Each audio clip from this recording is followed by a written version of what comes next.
আসসালামু আলাইকুম। প্রাথমিক সহকারী শিক্ষক নিয়োগ পরীক্ষার এক্সক্লুসিভ সাজেশনে আছেন স্বপ্নের স্কুলের সাথে। আজকের আয়োজনে থাকবে গণিত সহ সকল বিষয়ের প্রশ্ন। একটি আয়তক্ষেত্রের দৈর্ঘ্য প্রস্থের দ্বিগুণ। আয়তক্ষেত্রটির ক্ষেত্রফল 1250 বর্গ মিটার হলে এর দৈর্ঘ্য কত?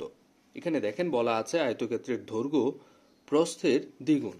আমরা যদি প্রস্থ ধরি x, তাহলে দৈর্ঘ্য কত হবে? বলা হচ্ছে দ্বিগুণ, তাহলে আমরা এখানে দৈর্ঘ্য ধরি 2x। পরবর্তীতে দেখেন বলা আছে আয়তক্ষেত্রটির ক্ষেত্রফল 1250 মিটার।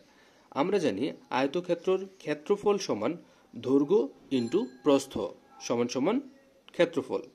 আচ্ছা, এখানে দৈর্ঘ্য আছে 2x, প্রস্থ আছে x, তাহলে দৈর্ঘ্য ইন্টু প্রস্থ সমান ক্ষেত্রফল দেওয়া আছে 1250 বর্গ মিটার, 1250। তাহলে এটা আমরা লিখতে পারি 2x square is equal 1250, 2x square. যেহেতু আমাদেরকে x এর মান বের করতে হবে, তাহলে আমরা এখানে লিখতে পারি x square is equal 1250 divided by 2। যেহেতু এখানে গুণে আছে, ওই দিকে চলে গেলে ভাগ হয়ে যাবে। তাহলে x স্কয়ার ইজ ইকুয়াল এখানে আমরা পাচ্ছি 625, কারণ 625 দুই গুণে হচ্ছে 1250। আর x square is equal 25 square, অর্থাৎ 25 গুণ 25 সমান হয় 625। তাহলে আমরা এখানে লিখতে পারি কিন্তু x সমান সমান হচ্ছে 25, কারণ এখান থেকে দুই পাশ থেকে হচ্ছে বর্গ চলে যাবে। x সমান সমান 25 সমান আমরা কি পেলাম? আমরা কিন্তু প্রস্থ ধরেছিলাম x, প্রস্থ ছিল x আর দৈর্ঘ্য ছিল 2x। দেখেন প্রশ্নে চাওয়া হয়েছে কিন্তু দৈর্ঘ্য কত, তাহলে এখানে আমরা দৈর্ঘ্য ধরেছি হচ্ছে 2x। দৈর্ঘ্য যেহেতু 2x আর x সমান আমরা পেয়েছি হচ্ছে 25, তাহলে এখানে দৈর্ঘ্য হচ্ছে 50। উত্তর হবে কিন্তু এখানে 50। 60 মিটার দৈর্ঘ্য বিশিষ্ট বাঁশকে 3, 7 এবং 10 অনুপাত করে ভাগ করলে টুকরোগুলোর সাইজ কত হবে? দেখেন টোটাল যে বাঁশটা সেটা হচ্ছে 60 মিটার। এরকম যদি অনুপাত দেওয়া হয়, তাহলে প্রথম আমাদের যে কাজটা হবে সেটা হচ্ছে অনুপাতগুলোর যোগফল বের করা। যেমন 10 যোগ 7 যোগ হচ্ছে 3, 10, 7, 17 আর 3 সমান হচ্ছে অনুপাতগুলোর যোগফল হচ্ছে 20। এখন আমাদের যে কাজটা হবে, যদি প্রত্যেকটা টুকরার সাইজ বের করতে হয়, তাহলে আমাদের টোটাল যে আছে, টোটাল আছে 60 ডিভাইডেড বাই 20। তাহলে এক অনুপাত সমান আমরা কত পাই? 60 ডিভাইডেড বাই 20, এক অনুপাত সমান আমরা পাই 3। খেয়াল করেন, এক অনুপাত সমান যদি 3 হয়, তাহলে এখানে বলা ছিল যে 3 অনুপাত সমান কত। তাহলে 3 অনুপাত কত? 3 ইন্টু 3, অর্থাৎ 3 অনুপাত হচ্ছে 9।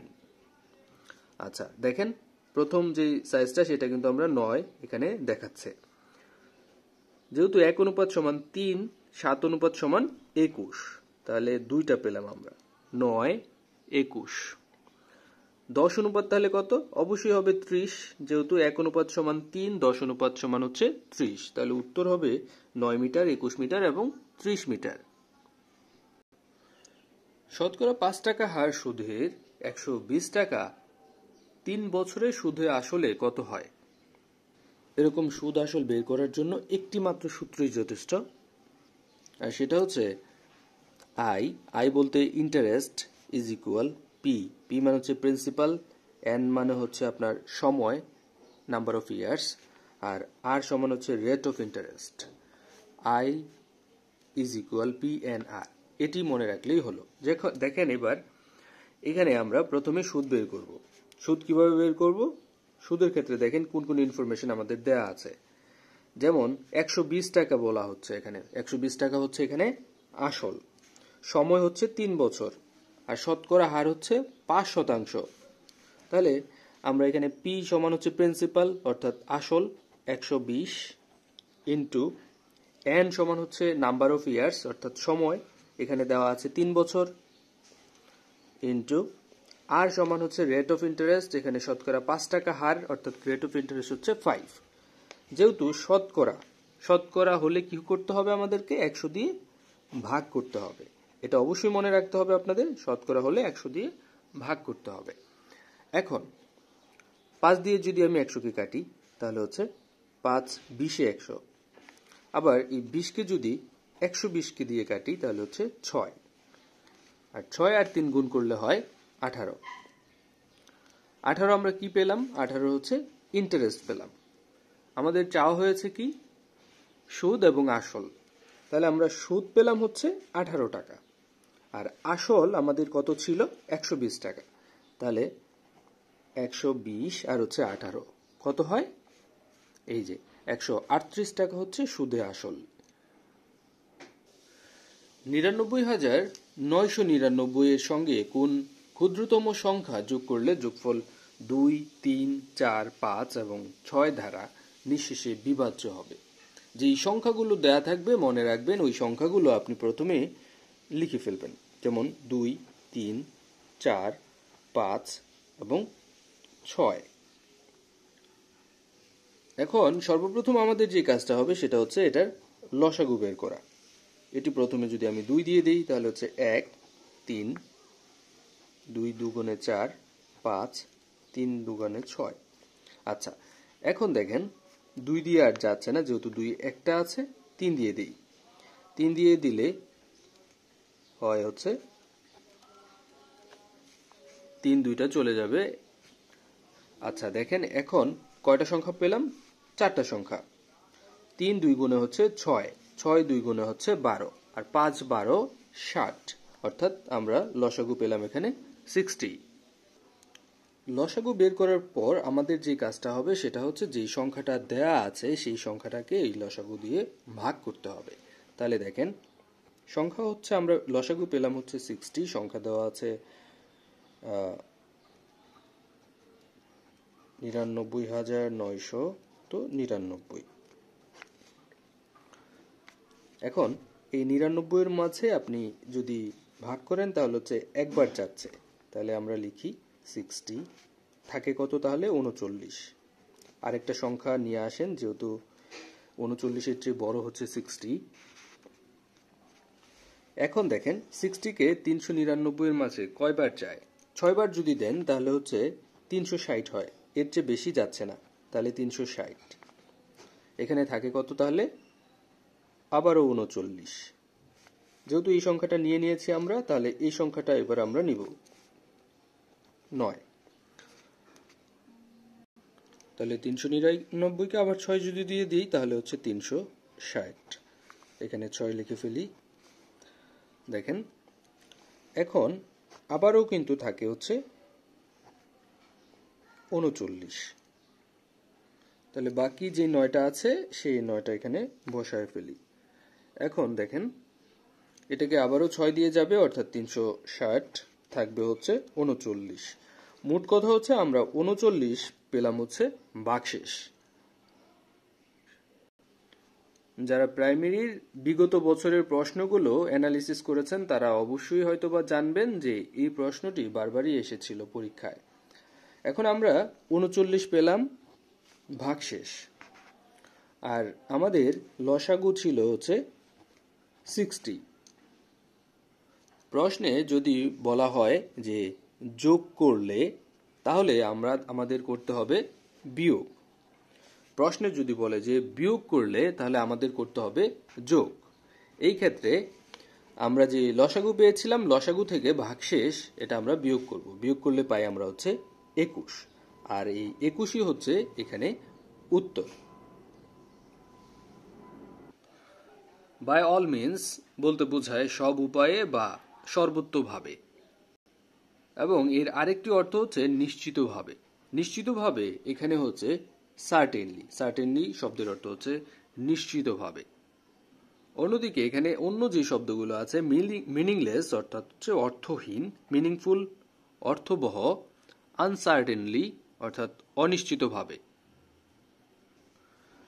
Antonym of the word futile. Futile শব্দের অর্থ হচ্ছে নিরর্থক, ব্যর্থ বা নিরর্থ বা বৃথা। কোনো জিনিস যদি নিরর্থক হয় তার বিপরীত শব্দ হবে অবশ্যই অর্থক, অর্থাৎ এর বিপরীত শব্দ হবে ইউজফুল, যার অর্থ হচ্ছে কার্যকরী বা দরকারি। অন্য যে শব্দগুলো আছে এখানে, কমিক্যাল শব্দের অর্থ হচ্ছে হাস্যরসাত্মক বা মজার, আইডল শব্দের অর্থ হচ্ছে অলস, ইউজলেস শব্দের অর্থ হচ্ছে নিরর্থক। আচ্ছা, আপনাদের আরেকটা কথা জানিয়ে রাখি, সেটা হচ্ছে আগামীকাল থেকে আমাদের প্রাইভেট ব্যাচের ক্লাস শুরু হতে যাচ্ছে। আমি খুবই খুশি হয়েছি যে আপনারা আমাদেরকে এত দ্রুত বিশ্বাস করে আমাদের কোর্সটিতে সাথে সাথেই অনেকেই ভর্তি হয়ে গেছেন। আশা করছি প্রথম এই বেচটিকে আমরা অনেক কিছু দিতে পারবো। আগামীকাল থেকে শুরু হচ্ছে ক্লাস। আর যারা এখনো পর্যন্ত ভর্তি হননি বা হতে চান শেষ সময়ে, তারা অবশ্যই এই নম্বরে যোগাযোগ করবেন, আজকের মধ্যেই ভর্তি কনফার্মেশন করবেন। ইনশাআল্লাহ আপনাদের পাশে আছি যে কোনো সমস্যায়। পরবর্তী প্রশ্নে এখানে 4টি অপশন দেখেন যে এক্সামিনেশন শব্দটা কিন্তু প্রত্যেকটা সেন্টেন্সে আছে। এখন এইখানে পরীক্ষায় অংশগ্রহণ নিয়ে অ্যাপ্রোপ্রিয়েট শব্দ কোনটা বসাতে হবে সেটি হচ্ছে এখানের মূল ব্যাপার। আপনাকে খুঁজে বের করতে হবে, আর সেই শব্দটা হচ্ছে অ্যাপিয়ার এট। অ্যাপিয়ার এট শব্দের অর্থ হচ্ছে পরীক্ষায় অংশগ্রহণ করা। হি অ্যাপিয়ার্ড অ্যাট দ্য এক্সামিনেশন, সে পরীক্ষায় অংশগ্রহণ করেছিল। তারপরে দেখেন একটি শুদ্ধ বানান, সেটি নিশ্চিত করতে হবে শুদ্ধ বানান কোনটি। কমিশন বানানটার ক্ষেত্রে দুটো জিনিস মনে রাখতে হবে, একটা হচ্ছে দুইটা এম এবং দুইটা এস, COMMISSION, কমিশন।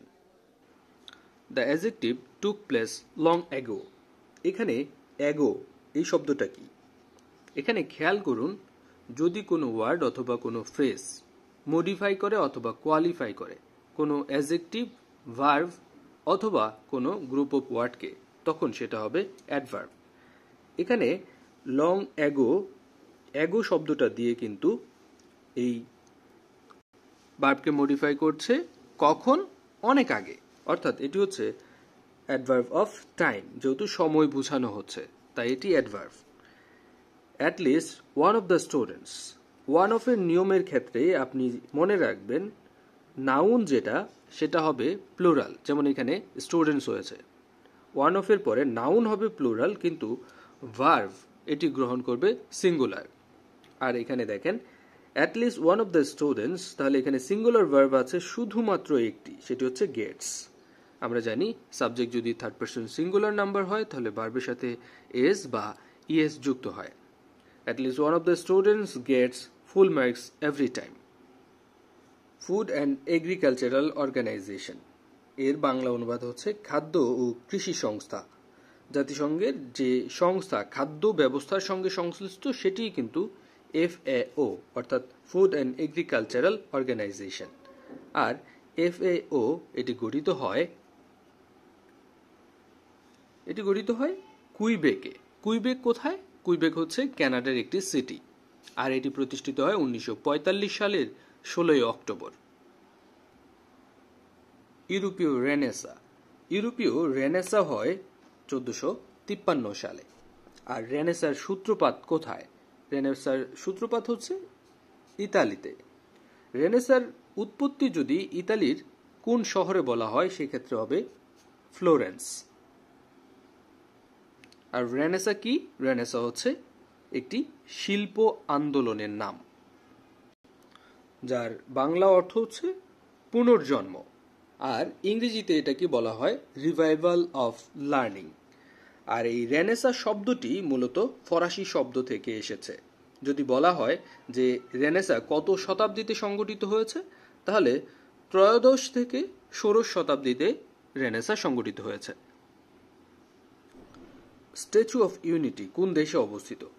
এটি অবস্থিত ভারতে। বিশ্বের সবচেয়ে উঁচু ভাস্কর্য হচ্ছে স্ট্যাচু অফ ইউনিটি। এটি ভারতের কোন রাজ্যে অবস্থিত? এটি অবস্থিত গুজরাট রাজ্যে।